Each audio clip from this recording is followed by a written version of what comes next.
Hi, I am सेका। Welcome to the Lofty classes.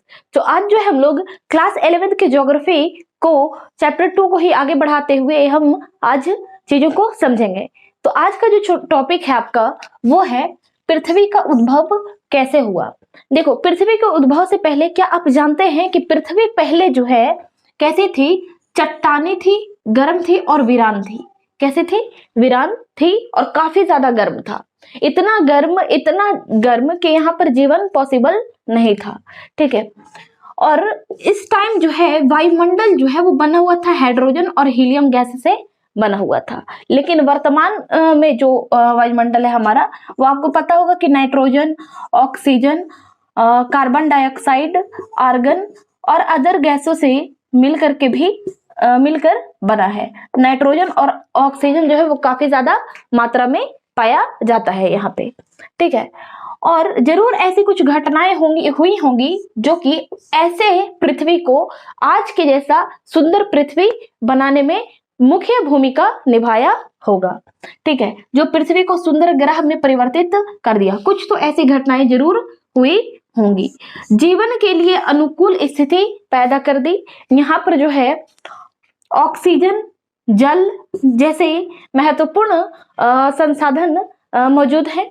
ठीक है, कुछ तो ऐसे जरूर घटनाएं घटी होंगी जो कि ऐसे पृथ्वी को, जो कि चट्टाने थी, काफी गर्म थी, वीरान थी, है ना, और वायुमंडल जो है जिसमें बना हुआ था वो सिर्फ हाइड्रोजन और हीलियम गैस से बना हुआ था। कुछ ऐसी घटनाएं हुई होंगी जो कि इसको आज के पृथ्वी के जैसा कन्वर्ट कर दिया। कोई ऐसा रीजन तो रहा होगा। कहा जाता है कि 460 करोड़ वर्ष पहले या के दौरान जो है इस ग्रह पर जीवन का उद्भव हुआ था।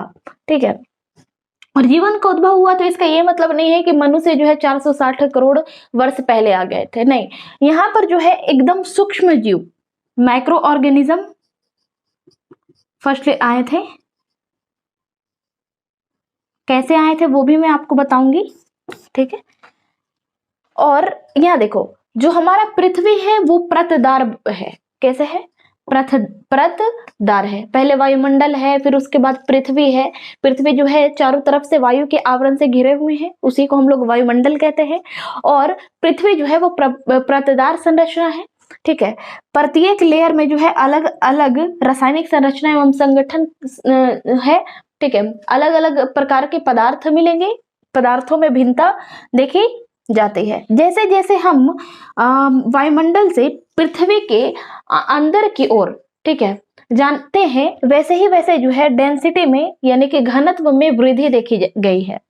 ठीक है, वायुमंडल की घनत्व जो है वो काफी कम होता है, तो वही पृथ्वी के आंतरिक भाग में जैसे जैसे हम अंदर जाते हैं उसकी डेंसिटी में वृद्धि देखी गई है। तो वही टेम्परेचर में भी वृद्धि देखा जाता है। इसका मुख्य रीजन क्या है उसे भी हम बाद में समझेंगे, क्योंकि इस पर पूरा चैप्टर आपका आगे इन्हीं सब टॉपिकों पर आधारित है। ठीक है, तो हम फिर आगे समझेंगे। अब हम लोग जान लेते हैं कि स्थल मंडल का विकास कैसे हुआ। तो देखो, स्थल मंडल क्या होता है। सबसे पहले देखो, ये क्या है? अर्थ। ये क्या है? अर्थ। अर्थ को जो है मुख्यतः 3 लेयर में बांटा जाता है। ठीक है, जो ऊपरी परत होते हैं उसको हम लोग क्रस्ट कहते हैं। क्या कहते हैं? क्रस्ट कहते हैं। और उसके बाद वाला जो भाग है उसको हम लोग मेंटल कहते हैं। ठीक है, और ये अंदर वाला जो भाग होता है उसको कोर कहते हैं। ठीक है, और क्रस्ट और मेंटल जो होता है वो सॉलिड स्टेट में होता है। ठीक है, और कोर को भी जो है 2 भागों में बांटा गया है। ठीक है, ये एक हम लोग इसका स्लाइस मतलब एक टुकड़ा ले लेते हैं। ठीक है, और देखते हैं आउटर कोर और इनर कोर में इसको बांटा गया है। कहा जाता है कि आउटर कोर जो है वो पिघली हुई अवस्था में है। कैसा है? पिघली हुई अवस्था में है। पिघली हुई अवस्था में मतलब प्लाज्मा स्टेट में, प्लाज्मा स्टेट में है, यानी कि थोड़ा सा पिघला हुआ है। ठीक है, और ये जो है पुनः सॉलिड स्टेट में देखा जाता है, इनर कोर। ठीक है, देखो यहाँ पर क्रस्ट जो है, यहाँ पर सिलिका और एल्यूमिनियम की मात्रा सबसे अधिक पाई जाती है पदार्थ की। तो वहीं मेंटल में जो है सिलिका और मैग्नीशियम, इसलिए इसको सीमा कहते हैं, और क्रस्ट को सियाल भी कहा जाता है। तो वही कोर में जो है सबसे ज्यादा निकेल और फेरस देखा गया है, इसलिए जो है इसको नीफे कहते हैं। ठीक है, आप यहाँ पर देख पा रहे हैं कि अलग अलग लेयर्स में, पृथ्वी के अलग अलग लेयर में जो है पदार्थों में भिन्नता देखी गई है। कहीं पर सिलिका की मात्रा अधिक है, एल्यूमिनियम की मात्रा अधिक है, तो कहीं मैग्नीशियम, तो कहीं लोहा है। ठीक है, आपने क्या देखा कि फेरस यानी कि लोहा सबसे अंदर है। ठीक है, ऐसा क्यों? तो देखो, जब पृथ्वी एक टाइम पे बहुत ज्यादा गर्म था, इतना गर्म था कि वो पहले गैस अवस्था में था, फिर धीरे धीरे जो है वो जो है सॉलिड स्टेट में बने। ठीक है, आज की पृथ्वी के जैसा। उसके बाद जो है सॉलिड स्टेट में बनने के बाद भी टेम्परेचर बहुत बार बहुत ज्यादा इंक्रीज हो जाता था, बहुत सारी विस्फोट की घटनाएं हो रही थी, ज्वालामुखी की प्रक्रिया जो है लगातार घट रही थी।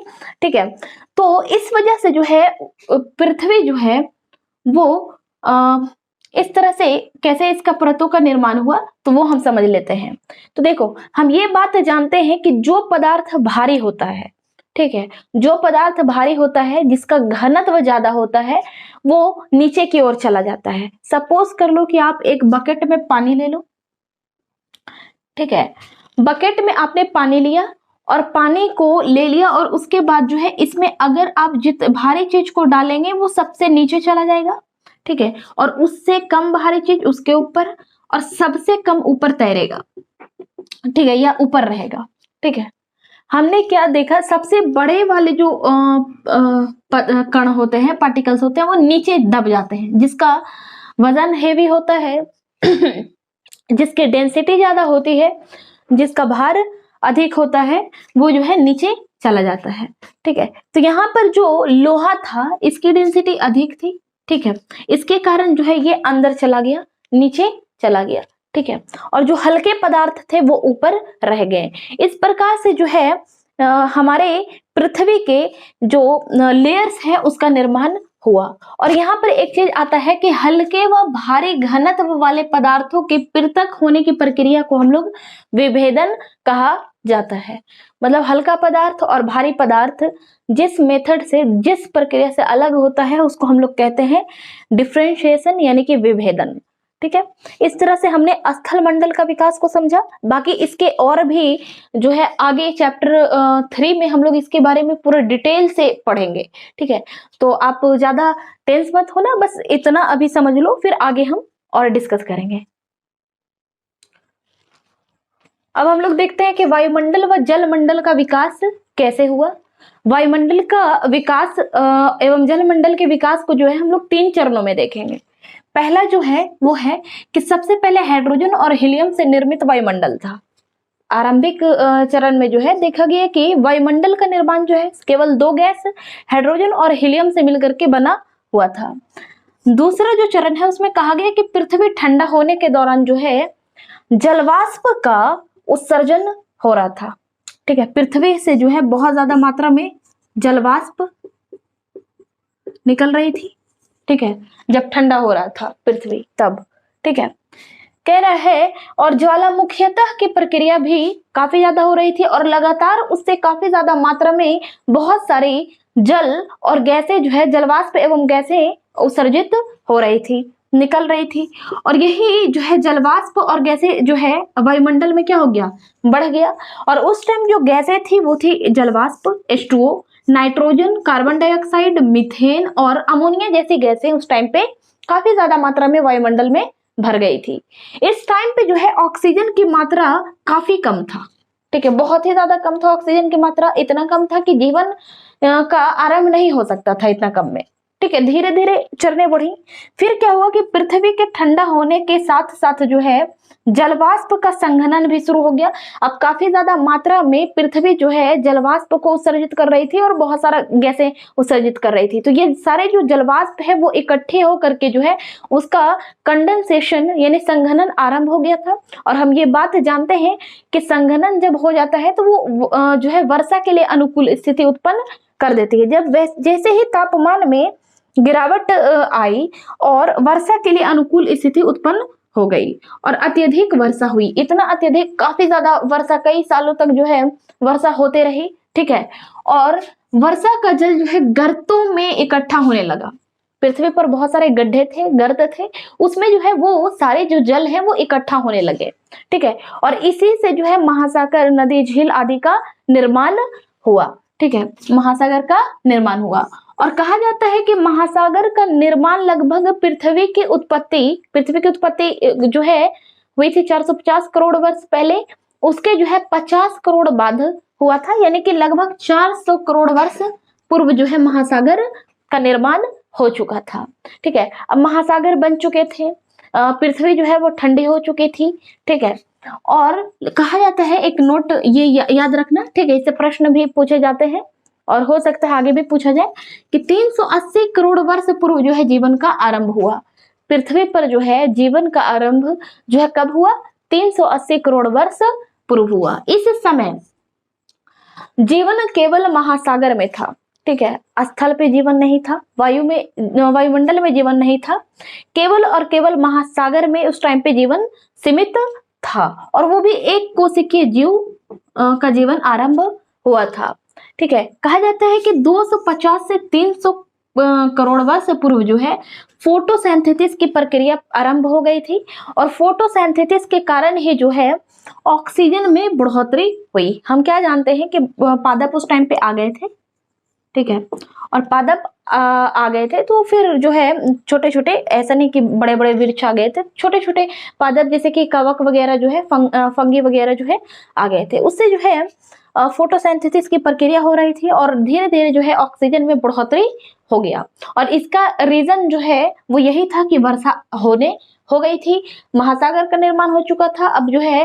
तीसरे चरण में हमने देखा कि फोटोसिंथेसिस द्वारा जो है ऑक्सीजन में, वायुमंडल में जो है ऑक्सीजन की बढ़ोतरी हो गई और 200 करोड़ वर्ष पूर्व जो है ऑक्सीजन पूर्ण रूप से वायुमंडल में भर गया था, बहुत ही ज्यादा, काफी मात्रा में। जैसे कि अभी 21% ऑक्सीजन जो है वायुमंडल में पाया जाता है, उसी तरीके से उस टाइम पे जो है ऑक्सीजन पूर्ण रूप से वायुमंडल में भर चुका था। अब सवाल ये उठता है कि जीवन की उत्पत्ति हुई थी कैसे? तो इसके बारे में ज्यादा तो हम नहीं पढ़ेंगे, लेकिन थोड़ा सा ये बताया गया है आपके टॉपिक में कि वैज्ञानिकों का मानना है कि रासायनिक प्रक्रिया हुआ होगा, ठीक है। रासायनिक प्रतिक्रिया का ही, रासायनिक केमिकल रिएक्शन का ही ये जो है परिणाम है कि जीवन की उत्पत्ति हो गई, जिसमें जो है जटिल जैव अणु यानी कि कॉम्प्लेक्स ऑर्गेनिक मॉलिक्यूल्स बने। क्या बने? कॉम्प्लेक्स मॉलिक्यूल बन गए, ठीक है। और ये धीरे धीरे ये सारे मॉलिक्यूल्स का क्या हो गया? इकट्ठा होना शुरू हो गए, एक दूसरे के नजदीक आने शुरू हो गए, उसका समूहन हो गया और यही समूहन जो है अपने आप को दोहराता था। ठीक वैसे ही जैसे अभी जो है फंगाई वगैरह या बैक्टीरिया वगैरह जो है खुद की मात्रा को कैसे बढ़ाने लग जाता है, ठीक है, उसका विखंडन होकर के बढ़ने लग जाता है, उसी तरीके से ये भी जो है खुद को दोहराने लगा। एक कोशिकीय जीव से जो है आज हमने मनुष्य और बड़े बड़े जीवों तक की जो है का विकास हो चुका है। इसी तरीके से जीवन की उत्पत्ति हुई थी और इस प्रकार जो है आपका चैप्टर 2 जो है समाप्त होता है। हमने पूरे विस्तार से जो है पृथ्वी की उत्पत्ति एवं विकास को समझ लिया। आई होप कि आपको सारे के सारे वीडियोज समझ में आ गए होंगे। अगर आप इस वीडियो पे नए हैं, इस चैनल पे न्यू हैं, तो पहले कि जो इसके जो पार्ट 1 और पार्ट 2 अपलोड किया गया है, उससे सबसे पहले आप पार्ट 1 देख लें, उसके बाद पार्ट 2 देखें और फिर जाकर के इसे देखें, तभी आपको ज्यादा समझ में आएगा और ज्यादा मजा आएगा क्लास करने में। और अगर आप चैनल पे न्यू है तो चैनल को सब्सक्राइब करना बिल्कुल भी ना भूलें, बेल आइकन को ऑल पे कर दें ताकि हमारे चैनल के द्वारा अपलोड किए गए वीडियो का अपडेट जो है आपको मिलते रहे। Thank you, thanks for watching me.